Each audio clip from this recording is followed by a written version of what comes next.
Bonjour, on est en direct du marché de l'art, c'est Marion Dupuche-Rambert, je suis Art Advisor. Vos demandes depuis un mois et vos récents commentaires vont tous dans le même sens, à savoir un intérêt particulier pour l'exploration dans cet épisode d'une thématique certes inconfortable mais maintenant incontournable, à savoir l'impact des guerres et des tensions géopolitiques sur le marché international de l'art. Il est certain aujourd'hui que le déplacement du centre de gravité du marché de l'art vers l'Asie depuis quelques années, du fait notamment de fortes ambitions culturelle dans le Golfe, avec des coûts logistiques du transport des œuvres qui s'envolent, notamment du fait de la flambée du prix du pétrole, comme de façon plus structurelle, des nouvelles stratégies mises en place lors de certaines foires font que le marché de l'art se retrouve une fois de plus pris dans des dynamiques qui le dépassent et dont certaines à échelle mondiale. Le marché de l'art est par nature un écosystème extrêmement sensible aux mouvements comme les flux de capitaux, les perceptions de risques, les évolutions culturelles, les mobilités internationales. Et dans un contexte de guerre et de tensions de plus en plus généralisées, ces dynamiques transforment l'offre et la demande en matière du commerce de l'art, puisque les comportements des collectionneurs, les stratégies des galeries et des maisons de vente, voire des institutions muséales sont toutes impactées. Si depuis ces dernières années, notre planète a été particulièrement chahutée en termes de conflits avec une guerre en Ukraine qui s'est déclenchée depuis plusieurs années, en 2022, des conflits qui persistent un peu partout, notamment sur plusieurs fronts en Afrique et au Moyen-Orient avec le Liban et Gaza. Depuis 2 mois, c'est le conflit qui enflamme l'Iran avec en partie prenante l'Israël et les États-Unis, qui semble de nouveau jouer les arbitres dans un nouveau désordre qui s'installe. Et ces conflits nourrissent un climat d'instabilité géopolitique.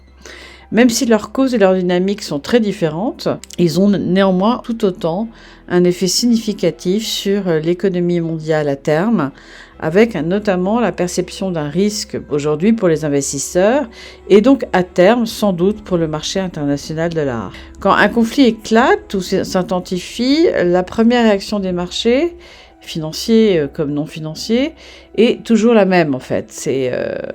l'incertitude et l'analyse de la volatilité des produits échangés. Les investisseurs revoient alors leur portefeuille pour augmenter leur part de liquidité très disponible et réduisent leur exposition aux actifs qui sont jugés plus risqués. Et pour le marché de l'art, cela se traduit souvent par une contraction des ventes d'œuvres d'art dans les mois qui suivent de nouvelles escalades et un impact particulier sur les ventes aux enchères d'œuvres haut de gamme, avec une certaine prudence qui va reprendre notamment sur les estimations, et une course toujours plus effrénée vers des valeurs sûres, soit des œuvres de qualité majeure. Historiquement, les périodes de tension géopolitique montrent que les investisseurs privilégient les marchés et surtout les actifs perçus comme les plus sûrs au détriment d'actifs considérés comme illiquides, donc difficilement disponibles sur le marché et donc difficiles à revendre rapidement, et l'œuvre d'art en fait partie. Le blocus du Strait d'Ormuz et les conflits dans la région du Golfe génèrent donc à ce jour une perception de risque qui est en train de se prolonger. Et dans ce contexte, anticiper les actions des collectionneurs et amateurs d'art dans les mois à venir devient essentiel. Aujourd'hui, les analystes sont très pragmatiques et se demandent comment les trésoreries des plus riches collectionneurs vont s'orienter. Est-ce qu'ils vont engager des montants plus élevés dans l'acquisition d'œuvres d'art très haut de gamme et notamment lors de ventes aux enchères sur les places de marché les plus importantes comme Londres, New York, Hong Kong ou Paris? Et quelle sera leur participation aux plus grandes éditions de foires d'art internationales comme la prochaine qui viendra se tenir à Bâle en Suisse dans quelques semaines. En février 2026, la première édition en revanche d'Art Basel qui s'est tenue dans le Golfe, à Doha au Qatar, a illustré très clairement le déplacement du marché de l'art international vers cette zone du Golfe, puisque des collectionneurs ont afflué vers la région qui présentait une offre en pleine expansion avec donc, l'inauguration de cette nouvelle édition de foire internationale, comme la programmation de ventes aux enchères par les plus grands opérateurs, Sotheby's et Christie's, et patatras, le conflit avec l'Iran a repris de plus belle, avec les États-Unis en tête de proue qui sont bien décidés à intervenir sur l'ordre, je dirais plutôt maintenant le désordre mondial qui est généré, et de fait, certains espoirs pour des acteurs du marché qui ont investi dans cette zone du monde se sont en partie envolés. Comme le rappelait récemment, juste avant l'emballement du conflit, un article du Financial Times, une enquête qui avait été menée auprès des professionnels du marché soulignait un optimisme vraiment marqué pour la zone du Moyen-Orient 2026, qui débutait une année charnière avec un agenda élargi de foires et de ventes aux enchères prestigieuses et des attentes en forte croissance pour les galeries en termes de ventes dans la région MENA. Et 2 mois plus tard, la guerre entre l'Iran et Israël et les États-Unis, comme le conflit au Liban, semble s'installer avec un risque possible d'escalade et partout les prix du pétrole qui s'envolent, des inquiétudes qui grandissent, notamment dans des pays qui étaient devenus incontournables sur la scène économique mondiale et qui étaient en passe de l'être au niveau artistique, à savoir les Émirats arabes unis, l'Arabie saoudite et le Qatar. En effet, si la situation perdure, les répercussions sur le marché de l'art au Moyen-Orient, voire bien au-delà, seront en effet inévitables. Donc avec déjà les premiers retentissements, avec note à court terme, avec un calendrier de certaines foires qui est chamboulé, notamment à Dubaï, avec la plus ancienne foire de la région, Art Dubaï, qui fête cette année sa 20e édition et qui devait ouvrir ses portes aux VIP il y a à peu près moins d'un mois, et qui a été depuis reformaté 2 fois en édition spéciale, en rendant hommage à son histoire depuis 20 ans. Mais en cas d'aggravation de la situation, les organisateurs évoquent déjà et encore la possibilité de renoncer purement et simplement à cette édition qui est maintenant prévue à partir du 15 mai prochain en format raccourci et qui se tiendra au Madinat Jumeirah avec une avant-première prévue le 14 mai. Donc déjà, à 15 jours d'événement, on sait que plusieurs galeries internationales ont renoncé à y participer, notamment pour des raisons logistiques, puisque les coûts logistiques vers la région du Golfe ont explosé. Et Art Dubaï 2026 présentera particulièrement les œuvres d'artistes de la zone, d'Asie centrale et du Global South, avec notamment une forte présence des œuvres d'artistes contemporains du continent africain. Par ailleurs, du côté des assureurs, les exigences, voire les réticences, sont de plus en plus fortes, notamment en termes de logistique des œuvres d'art. Et le responsable du département art chez l'assureur Hiscox, qui est un assureur qui est extrêmement réputé dans le commerce de l'art, explique déjà que l'envoi ou le transfert d'œuvres d'art vers ou à partir du Moyen-Orient ne doit plus être une priorité dans le contexte actuel, car même si certaines entreprises peuvent souscrire des garanties guerre et terrorisme, la situation dans le Golfe est beaucoup trop incertaine et la plupart des expéditions d'œuvres d'art sont déjà reportées. Et même si des solutions pour les assurer existent via des assurances avec des pertes d'exploitation, mais cela implique des prix beaucoup plus élevés. Et donc pour les principaux acteurs du monde de l'art de la région, la plupart des prochains événements commerciaux ne sont plus jugés essentiels, les foires d'art étant par nature jugées éphémères. Et le monde de l'art sur place souligne que ce qui reste le plus important finalement, c'est l'ouverture à venir de grandes institutions comme le Guggenheim à Abu Dhabi, qui a constitué une collection d'œuvres d'art modernes et contemporains spécifiques pour ce nouvel emplacement à Abu Dhabi, même si la date précise d'ouverture n'est toujours pas annoncée, et ce du fait de retard qui impacte déjà son ouverture prévue à la fin de l'année. Alors la résilience de la région est souvent mise en avant par les protagonistes, rappelant que la crise financière de 2008-2009, les soulèvements arabes, les guerres civiles, la pandémie de Covid-19, comme beaucoup d'autres épreuves déjà traversées, n'ont jamais affaibli la volonté de cette région d'avancer en tant que partenaire incontournable pour l'offre artistique et culturelle. Néanmoins, certains analystes qui sont présents dans la région, tout en restant optimistes, soulignent certes que le monde de l'art dans la zone est très connecté et solidaire,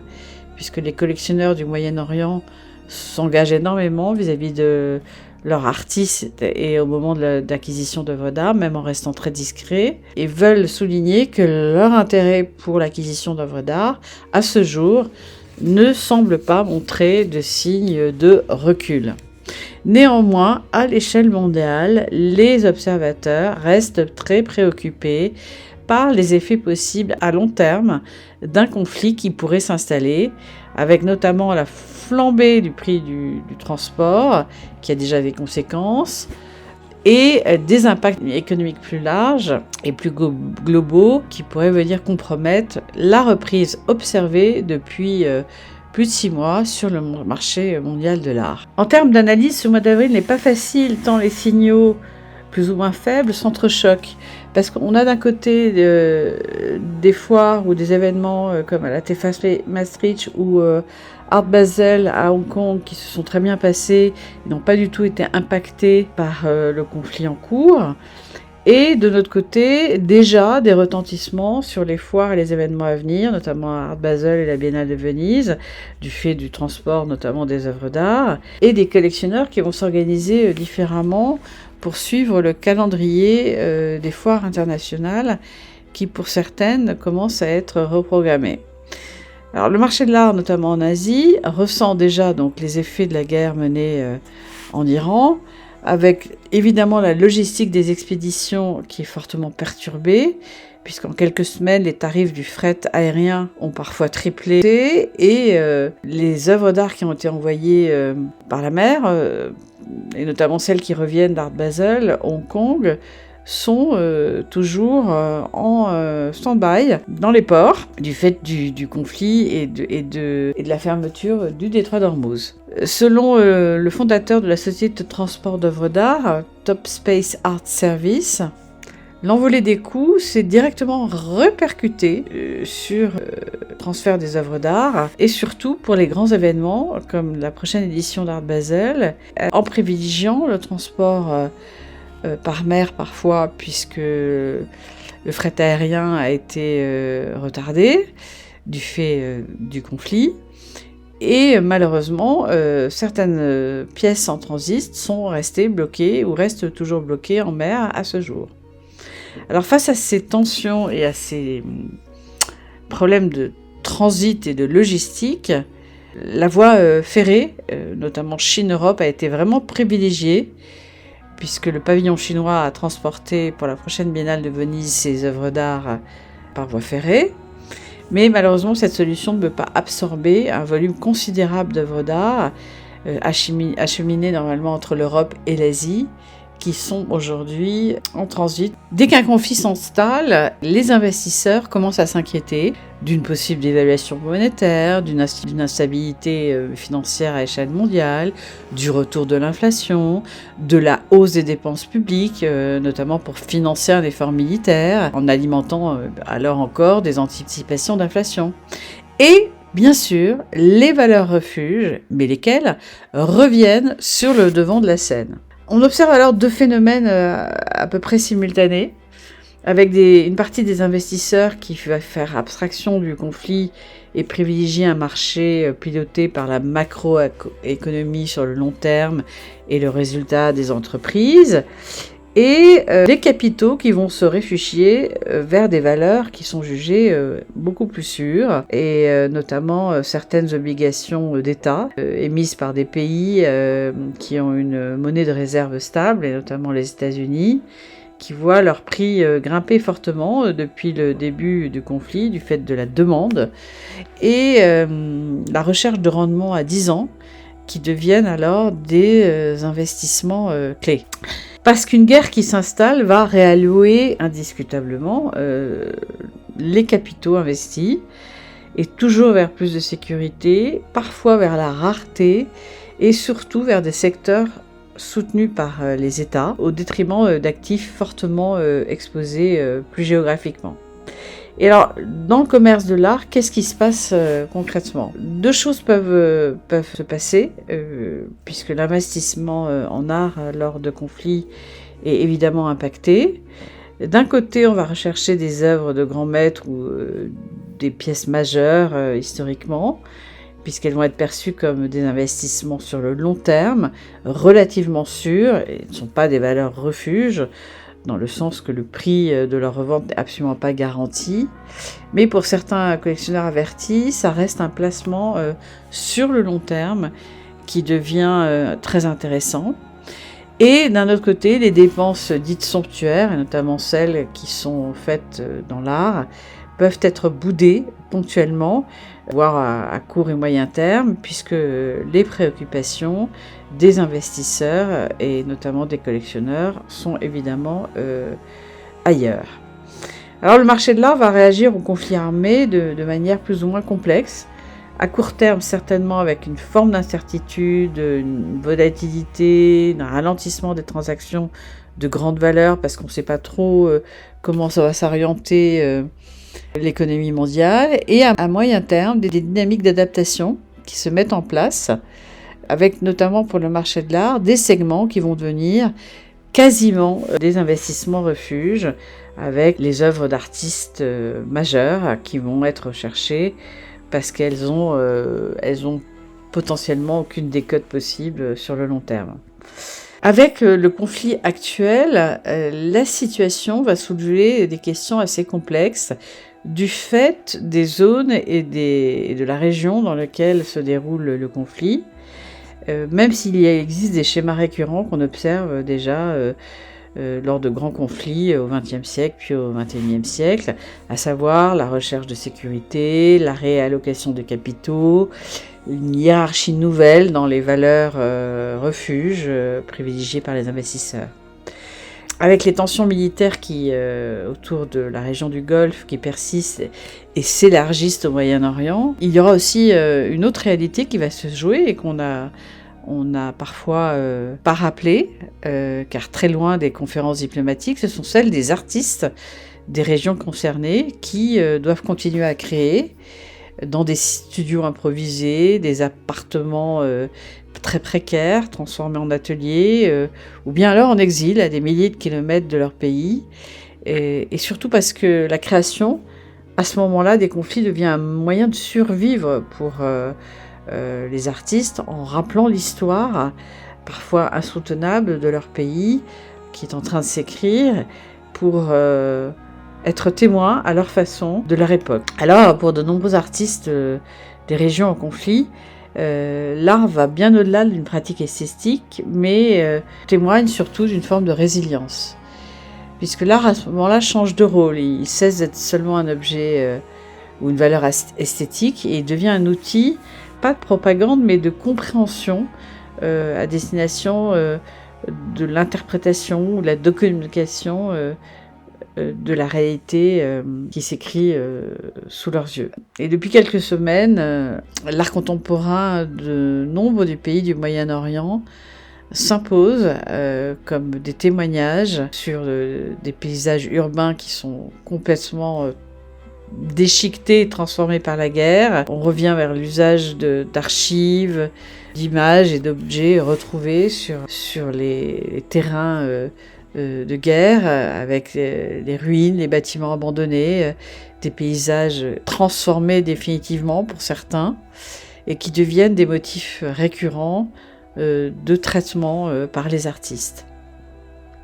Alors si ces œuvres vont illustrer évidemment les destructions engendrées par la guerre, elles vont aussi raconter comment des sociétés tentent de survivre lors de ces conflits, et les artistes vont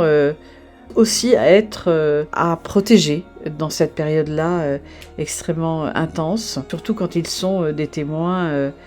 inlassables de ce qui se passe dans ces zones-là.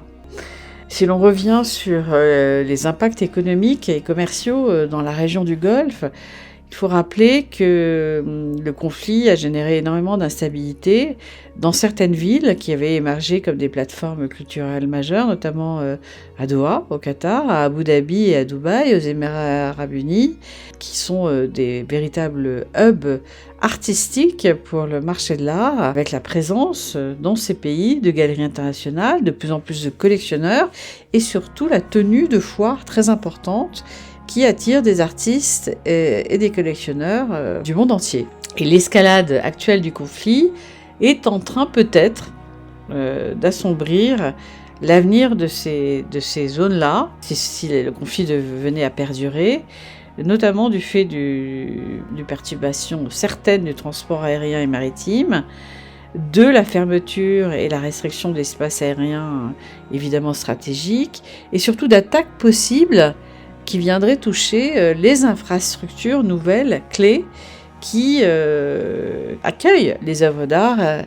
les artistes et bien sûr les collectionneurs dans la région. Alors si pour l'instant Art Dubaï aux Émirats arabes unis a choisi de déplacer son édition qui a été reprogrammée dans un format réduit du 15 au 17 mai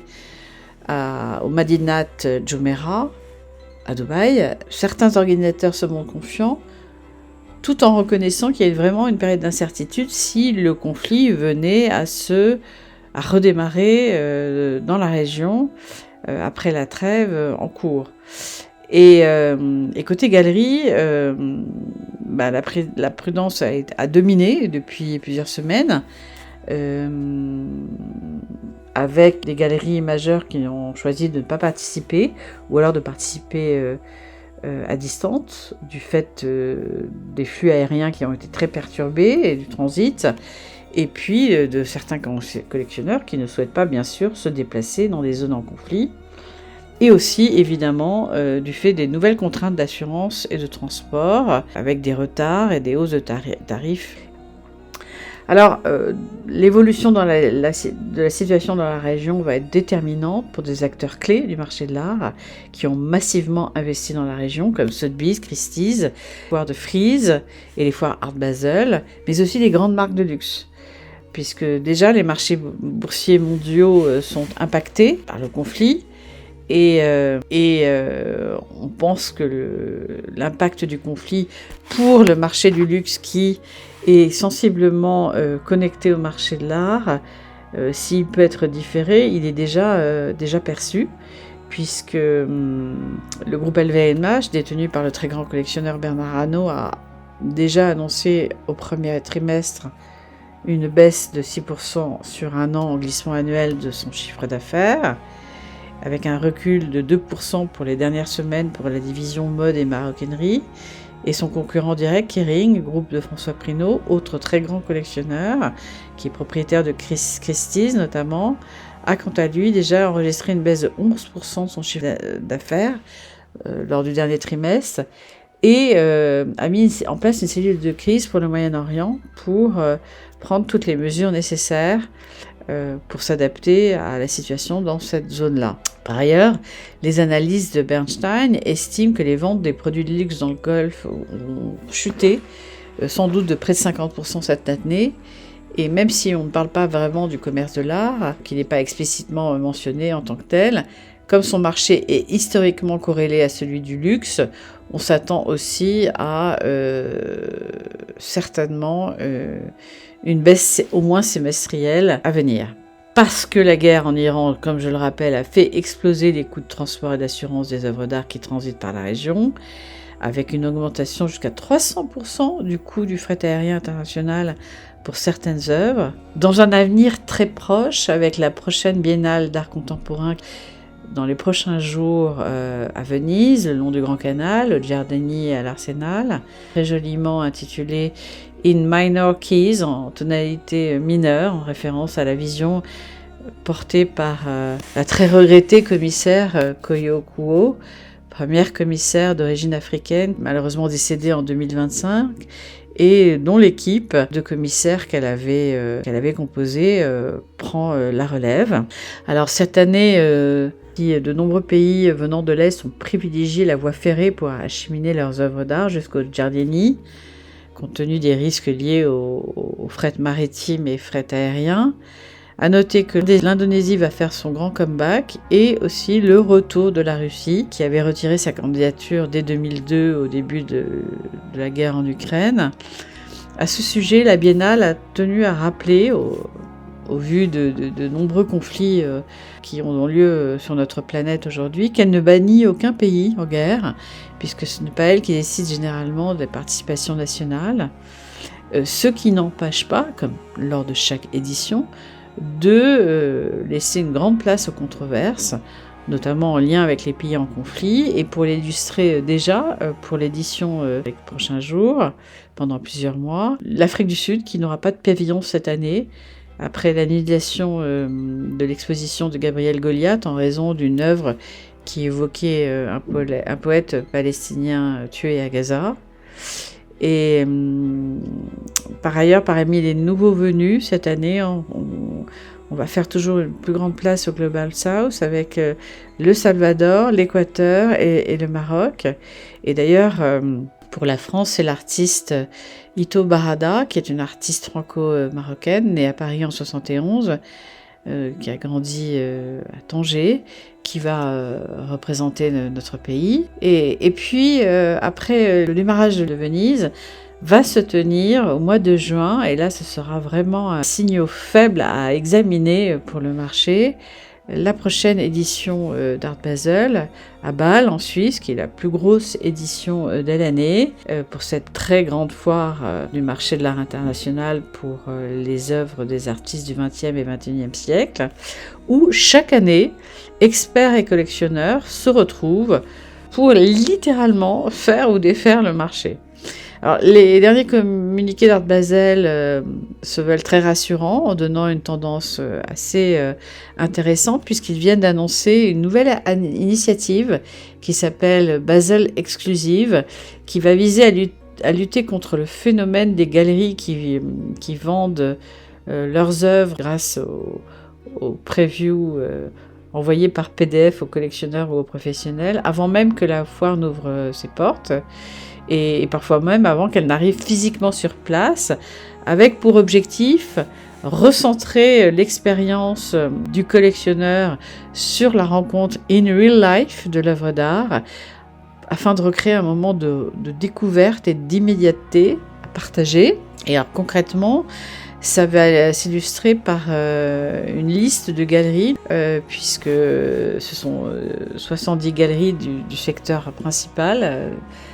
galeries d'ailleurs, qui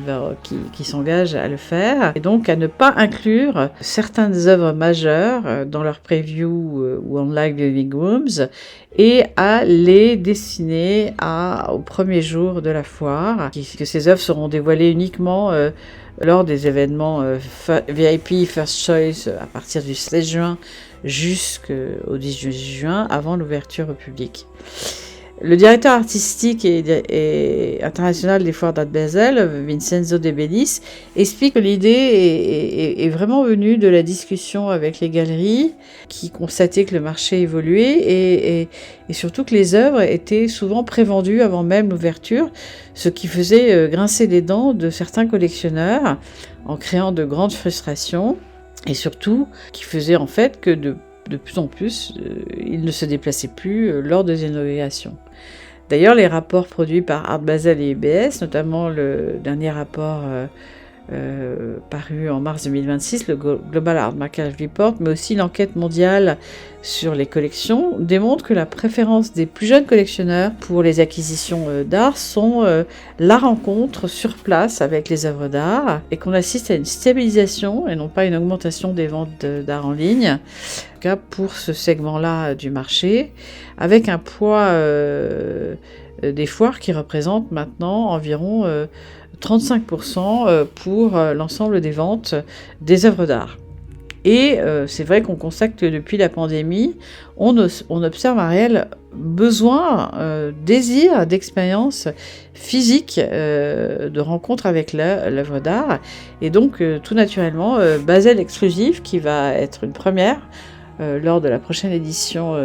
s'inscrit très naturellement dans ce mouvement afin de renforcer l'importance de la présence sur place des collectionneurs et en recréant une synchronicité de la découverte pour les institutions, les collectionneurs, les happy few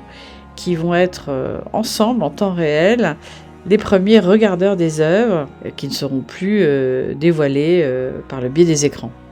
Donc c'est 70% des galeries de la section principale Galleries qui ont confirmé leur participation, et notamment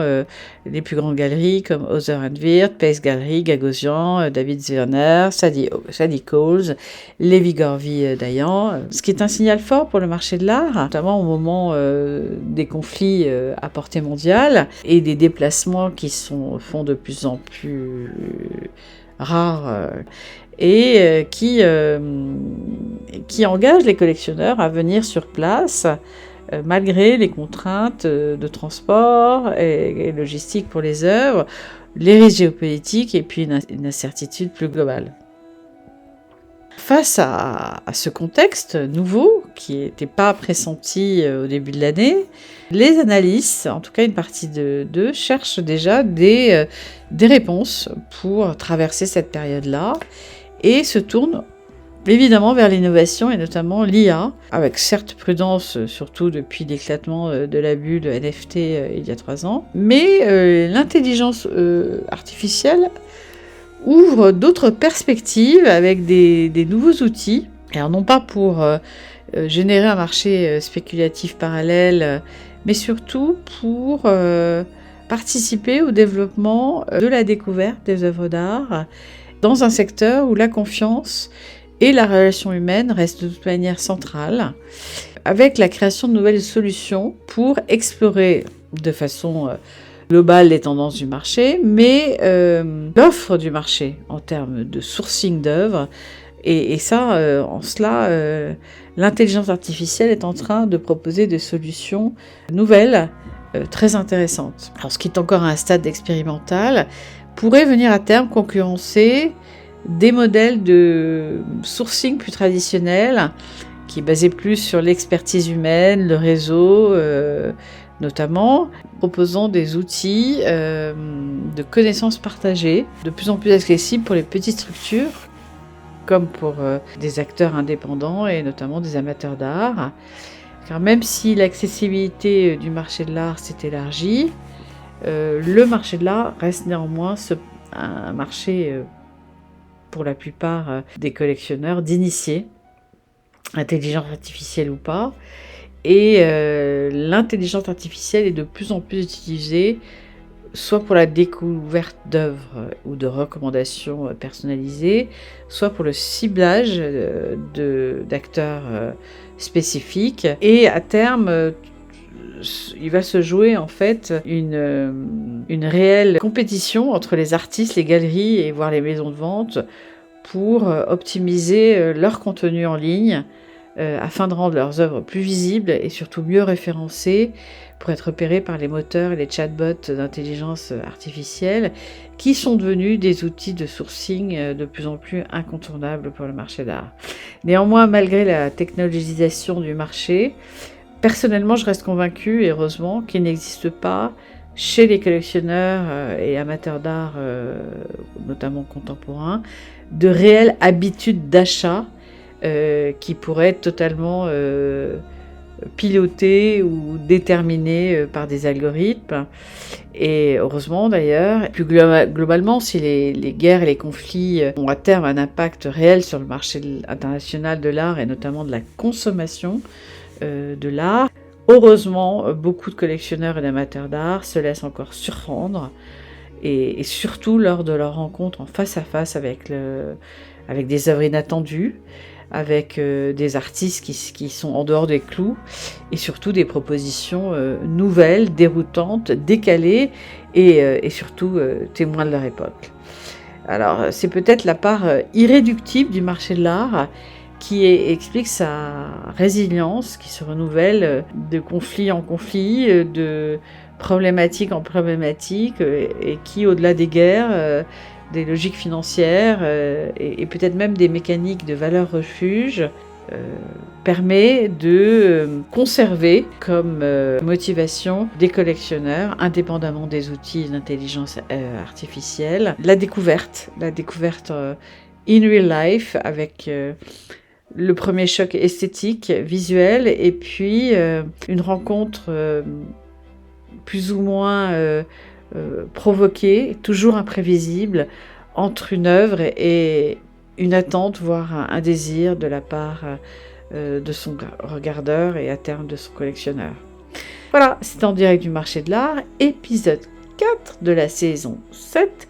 conflit et marché de l'art, mauvais ménage. Restez à l'écoute pour un prochain épisode où, comme nos amis anglo-saxons aiment à le dire, stay tuned.